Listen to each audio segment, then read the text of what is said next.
Students, आज का topic है मिस्र सभ्यता की प्रशासनिक व्यवस्था। मिस्र देश अफ्रीका महाद्वीप के उत्तर पूर्व में और एशिया महाद्वीप के दक्षिण पश्चिम में स्थित है। इसके बीच से नील नदी बहती है। हेरोडोटस नामक विद्वान, जिसे इतिहास का पिता कहा जाता है, इन्होंने मिस्र को नील नदी की देन बताया है। फ्रांस के सम्राट नेपोलियन ने 1798 में मिस्र पर आक्रमण किया। इस आक्रमण के दौरान नेपोलियन ने रोसेटा अभिलेख प्राप्त किया, जिससे मिस्र की प्राचीन सभ्यता के बारे में जानकारी मिली। इस अभिलेख को सांपोल्यो नामक विद्वान ने पढ़ने में सफलता प्राप्त की। 3400 ईसा पूर्व से पहले मिस्र अनेक छोटे छोटे राज्यों में बटा हुआ था। 3400 ईसा पूर्व मेना अथवा मैनीज ने मिस्र का एकीकरण किया और मिस्र के प्रथम राजवंश की स्थापना की। 3400 ईसा पूर्व से 2500 ईसा पूर्व तक के समय को मिस्र के इतिहास में प्राचीन काल अथवा पिरामिड काल के नाम से जाना जाता है। इस समय मिस्र के राजा को फराओ कहा जाता था। फराओ का शाब्दिक अर्थ है महाप्रसाद का निवासी। फराओ को देवता का प्रतिनिधि माना जाता था। मिस्र के लोग राजा अथवा फराओ को देवता मानकर उसकी पूजा करते थे। आम जनता फराओ का नाम लेने में भी झिझक महसूस करती थी। इस समय समस्त प्रशासन का मुखिया फराओ अथवा राजा ही होता था। वह राज्य का अध्यक्ष, सर्वोच्च सेनापति, सर्वोच्च पुजारी, मुख्य न्यायाधीश और मुख्य कोषाध्यक्ष के रूप में काम करता था। आगे जब प्रशासनिक कार्य बढ़े तो फराओ की सहायता के लिए सहायक अधिकारियों की नियुक्ति की जाने लगी। इस दृष्टि में सबसे पहले युवराज को स्थान मिला। राजा का पद इस समय वंशानुगत होता था। फराओ का सबसे बड़ा पुत्र अपनी बहन से विवाह करके शासन का उत्तराधिकारी बनता था। बहन से विवाह करने का मुख्य कारण यह था कि मिस्र में उत्तराधिकार माता से सीधा पुत्री को मिलता था। राजा निरंकुश होता था, लेकिन व्यवहार में उसके अधिकारी उसकी प्रिय रानी की इच्छाएं और राज्य की परंपराएं उसकी निरंकुशता पर नियंत्रण रखती थी। फराओ अथवा राजा अपने शासन को सही तरीके से चलाने के लिए एक सलाहकारी परिषद का गठन करते थे, जिसे सारू कहा जाता था।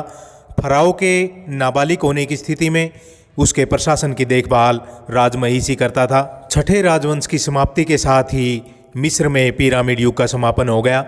सातवें राजवंश के शासन के समय सामंत शक्तिशाली हो गए, फराओ की शक्ति कम हो गई। ये सामंत स्वतंत्रता पूर्वक शासन करने लगे। 12वें राजवंश के शासकों ने इन सामंतों की शक्ति का दमन करने का प्रयास किया। मिस्र के 13वें राजवंश से 17वें राजवंश के इतिहास को अराजकता और अव्यवस्था का काल माना जाता है। सामंतों ने इस समय थीव्स नामक नगर को अपनी सत्ता का केंद्र बनाया। इस समय कारना के मंदिर और हवारा के भूल भुलैया का निर्माण कराया गया। हिक्सोस नामक कबीले ने राजनीतिक सत्ता अपने हाथों में ले ली। इन्होंने मिस्र पर लगभग 200 वर्ष तक शासन किया। सामंतवाद का समय 2500 ईसा पूर्व से 1580 ईसा पूर्व तक माना गया है। छठे राजवंश की समाप्ति के बाद प्रांतपति शक्तिशाली हो गए, जिन्हें नोमार्क के नाम से जाना जाता था। ये राजा की नाम मात्र की अधीनता स्वीकार करते थे। व्यवहार में पूर्ण स्वतंत्रता का ये उपभोग करने लगे थे। सामंतों के पास राजा की तरह अपना राजप्रसाद, महल, सेना और कर इकट्ठा करने वाले कर्मचारी होते थे। ये अपनी जागीरों के प्रधान धर्माधिकारी, सेनापति और न्यायाधीश होते थे। इन्होंने अपनी राजधानी में मंदिर और अन्य सार्वजनिक भवनों का निर्माण कराया। इस समय कुछ ऐसे नियम बने हुए थे जिनसे फराओ का सामंतों पर थोड़ा बहुत प्रभाव बना रहा। पहला, सामंतों के पास 2 प्रकार की जागीरें थीं। एक वे पैतृक संपत्ति के रूप में प्राप्त करते थे। दूसरी जागीर शासकीय जागीर के रूप में इन्हें प्राप्त होती थी। इसे वे उत्तराधिकार में तभी प्राप्त कर सकते थे जब उन्हें इसकी शासकीय अनुमति प्राप्त हुई हो। दूसरा, प्रत्येक जागीर में फराओ के हितों तथा वहाँ पालन किए जाने वाले राजकीय पशुओं की देखरेख के लिए एक केंद्रीय अधिकारी होता था। तीसरा, प्रत्येक जागीरदार को केंद्रीय प्रशासन के पास वार्षिक कर भेजना होता था। यह कर फराओ का कोषागार एकत्र करता था। इस दृष्टि से फराओ का कोषागार देश की एकता को बनाए रखने में मदद करता था। मध्यकाल में फराओ की स्थिति कमज़ोर हो गई। जागीरों पर सामंतों के अधिकार के कारण फराओ की जायदाद कम होने लगी।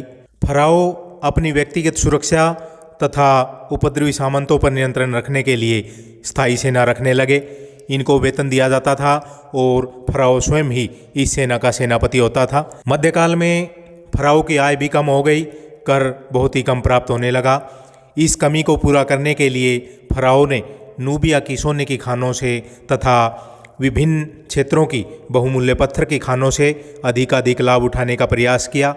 पुंट के साथ उनका व्यापार पर विशेषाधिकार था।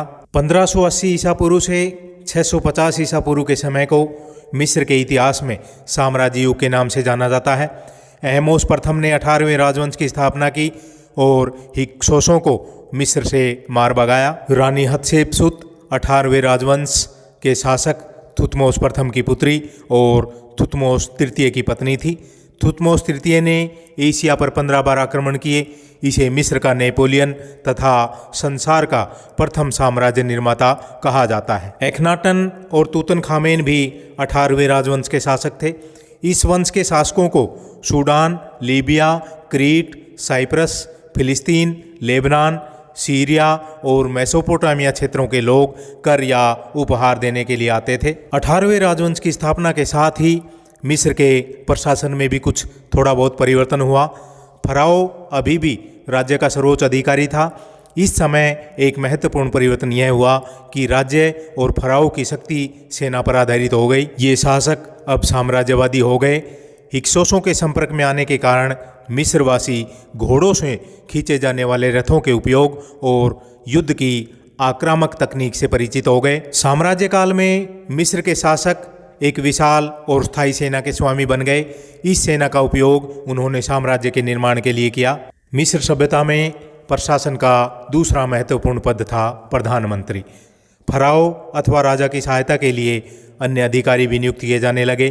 फराओ के बाद प्रधानमंत्री प्रशासन का मुख्य अधिकारी था। प्रधानमंत्री साम्राज्य का प्रधान शिल्पी, प्रधान न्यायाधीश और राज्य अभिलेखागार का अध्यक्ष होता था। प्रारंभ में प्रधानमंत्री का पद केवल युवराज को दिया जाता था, लेकिन बाद में राजपुत्रों और सामंतों को भी यह पद दिया जाने लगा। इसके कार्यालय में अनेक लिपिक काम करते थे। तीसरे राजवंश के संस्थापक जोसेर का प्रधानमंत्री इम्होतेप था, जिसने सबसे पहले पिरामिड का निर्माण कराया। मध्यकाल में प्रधानमंत्री का पद सामंत या जागीरदार को भी दिया जाने लगा। इससे पहले यह पद केवल युवराज या अन्य राजपुत्रों को ही दिया जाता था। प्रधानमंत्री की अध्यक्षता में एक समिति गठित की गई, जिसे 30 का सदन नाम दिया गया। इसका संबंध न्याय व्यवस्था से था। साम्राज्य युग में प्रधानमंत्री को कुछ शक्तियां दी गई। साम्राज्य के प्रशासन का उत्तरदायित्व बढ़ जाने के बाद 18वें राजवंश के शासकों ने 2 प्रधानमंत्री नियुक्त करने शुरू किए। एक प्रधानमंत्री का कार्यालय हेलियोपोलिस था, जो उत्तरी मिस्र की देखभाल करता था। दूसरे प्रधानमंत्री का कार्यालय थीव्स में बनाया गया, जो दक्षिण मिस्र के प्रशासन की देखभाल करता था। साम्राज्य काल में न्याय के सभी अधिकार प्रधानमंत्री के हाथों में आ गए। लगभग सभी मुकदमे इसी के न्यायालय में निर्णय के लिए आते थे। नेक्स्ट है मुख्य कोषाध्यक्ष। यह समस्त देश की वित्त व्यवस्था की देखभाल करता था। इसके अधीन 2 कोषाध्यक्ष होते थे। इनका कार्य कर एकत्र करना, खानों से प्राप्त सामग्री को सुरक्षित रखना, पिरामिड, मंदिर और राजप्रसाद बनवाना था। नेक्स्ट है न्याय व्यवस्था। न्यायाधीशों का कोई अलग वर्ग नहीं था। अधिकारी ही न्यायाधीश का कार्य करते थे। कुछ अपवादों को छोड़कर प्रधानमंत्री ही मुख्य न्यायाधीश के रूप में काम करता था। प्रधानमंत्री के निर्णयों के विरुद्ध फराओ के पास अपील की जा सकती थी। प्रांतों के न्यायालय 6 अदालतों में विभाजित थे। ये एक प्रकार के स्थानीय न्यायालय थे। इनके बाद उच्च न्यायालय बने हुए थे। न्यायालयों की कार्यप्रणाली सरल थी। वादी और प्रतिवादी दोनों न्यायालय के सामने अपना पक्ष रखते थे और एक दूसरे का खंडन करते थे। 5वें राजवंश के समय कानूनों का संग्रह शुरू कराया गया। न्याय कार्य में किसी प्रकार का भेदभाव नहीं किया जाता था। राज परिवार के सदस्यों पर भी अपराधों के लिए मुकदमे चलाए जाते थे। मिस्र के प्राचीन मुकदमों के निर्णय आज भी ब्रिटिश संग्रहालय में रखे हुए हैं। फराओ और प्रधानमंत्री के न्यायालयों के अतिरिक्त स्थानीय न्यायालयों में स्थानीय अधिकारी न्यायाधीश के रूप में काम करते थे। यहाँ प्रधानमंत्री के प्रतिनिधि भी जाते थे। साक्ष्यों की सच्चाई की परख की जाती थी। वादी को अपना पक्ष रखने के लिए सत्यता की शपथ लेनी होती थी और झूठा पाए जाने पर उसे दंड दिया जाता था। राजद्रोहियों और फराओ की हत्या का षड्यंत्र करने वाले अपराधियों को भी बिना मुकदमा चलाए अथवा उनका अपराध सिद्ध किए बिना दंड नहीं दिया जा सकता था। इस समय झूठी गवाही देना अपराध माना जाता था। चोरी की गई वस्तु का 2 गुना भुगतान करना पड़ता था। साधारण अपराधों में हाथ, पैर, नाक और कान आदि काट लिए जाते थे। भयंकर अपराधों तथा राजद्रोह के अपराध में मृत्युदंड दिया जाता था। नेक्स्ट है प्रांतीय व्यवस्था। प्रशासनिक सुविधा के लिए मिस्र को प्रांतों में बांटा गया था। इनकी संख्या 40 थी। प्रांत को नोम कहा जाता था और प्रांत के मुखिया को नोमार्क कहा जाता था। प्रांतपति की नियुक्ति फराओ अथवा राजा के द्वारा की जाती थी। ये जब चाहे इन्हें पद से हटा सकता था। इन प्रांतपतियों को फर्स्ट अंडर द किंग के नाम से प्रसिद्धि मिली हुई थी। प्रांतपति अपने कार्यों के लिए फराओ के प्रति उत्तरदायी होते थे। कर इकट्ठा करके केंद्रीय कोषागार में भेजना, अपने क्षेत्र में शांति व्यवस्था बनाए रखना, न्याय कार्य करना, कृषि क्षेत्र में सुधार करना, प्रजाहित कार्य करना और फराओ अथवा राजा के आदेशों को लागू करना प्रांतपति के मुख्य काम थे। स्टूडेंट्स, ये थी मिस्र सभ्यता की प्रशासनिक व्यवस्था। ज़्यादा से ज़्यादा स्टूडेंट्स को शेयर करें। Thank you.